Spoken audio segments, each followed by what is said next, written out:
The Atlanta spa shootings killed 8 people, including 6 Asian women. That shooting is raising awareness of the violence and discrimination faced by the Asian American and Pacific Islander communities. It has groups in Minnesota calling for a boost in state laws against hate crimes.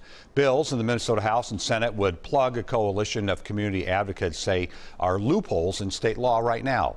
Caroline Cummings explains the changes, which have the support of Governor Tim Walz. Stop Asian hate crimes. Our communities are scared.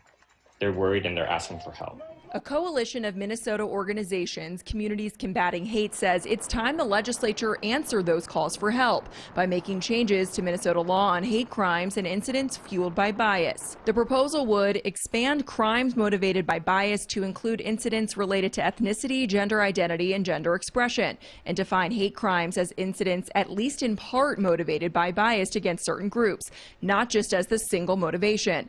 These are part of changes advocates say plug loopholes that make it harder to prosecute these crimes. Many of us have seen racist and anti-Semitic graffiti painted on public schools.